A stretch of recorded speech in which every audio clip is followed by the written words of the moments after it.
प्यारे दोस्तों, आज इस वर्तमान के युग में हर समाज में हर कोई व्यक्ति शिक्षा का मतलब नौकरी पाना समझ रहे हैं और नौकरी पाना मतलब लाइफ का सही होना बता रहे हैं और ये भी बता रहे हैं कि जब आप नौकरी लग जाओगे कि आपकी लाइफ सेट हो जाए। लेकिन दोस्तों, आज मैं कुछ उसी प्रकार की एक पूरी संपूर्ण कहानी बताने जा रहा हूँ।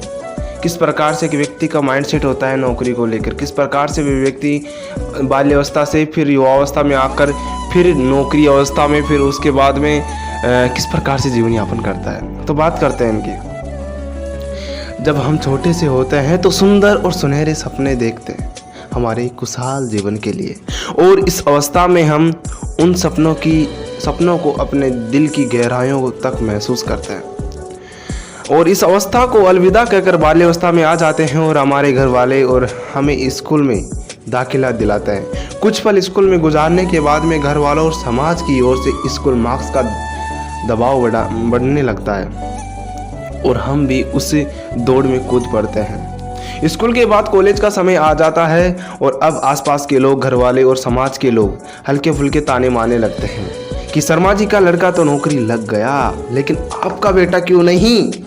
अरे शर्मा जी का बेटा ये कर लिया, आपका बेटा क्यों नहीं? इन तानों को सुनते मन में चिंता, भय, डर की भावना आने लगती है। कुछ समय गुजरने के बाद में हमारी पसंद की या हमारे नापसंद की एक जॉब मिलती है और कुछ महीना और कुछ साल काम करते करते घर में, समाज में और आस पड़ोस के घरों में हमारी शादी की बातें होने लगती है।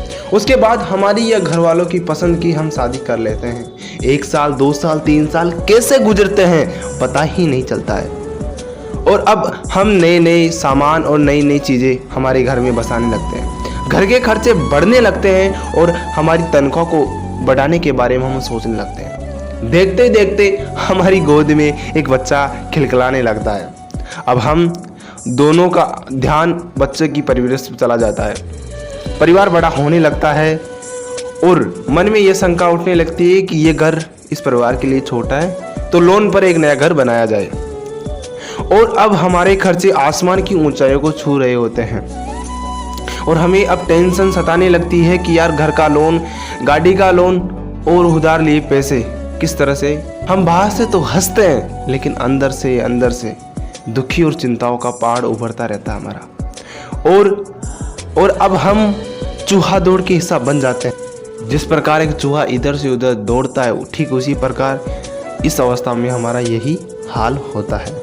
ऐसे होते होते काम करते करते हमारी एज 35 से 40 की हो जाती है और इस एज में हम उन चिंताओं के भार को सहते हुए ज़िंदगी से संघर्ष कर रहे होते हैं और उनकी हालात या हमारे इस अवस्था में हमारी हालात कुछ इस प्रकार से हो जाते हैं। दोस्तों, मैं इस चीज़ को कुछ चंद पंक्तियों से बताना चाहूँगा।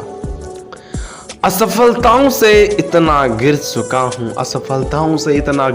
हूँ, ना छू मुझे वरना बिखर जाऊंगा, ना दो मुझे दुआ वरना मर जाऊंगा। दोस्तों, ये चंद पंक्तियाँ एक इंसान ने मुझे उनसे सीखा था।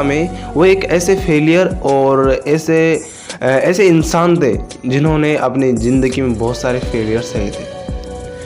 तो प्यारे दोस्तों, ये मेरे मन के विचार, मन की भावनाएं और अनुभव है। यदि दोस्तों अच्छी लगे तो लाइक करना, शेयर करना और एक जो काम है आपके लिए, आपका जो कर्तव्य है वो काम जरूर करके जाना। जो सब्सक्राइब बटन दिख रहा है उसको सब्सक्राइब जरूर करके जाना। जय हिंद, जय भारत।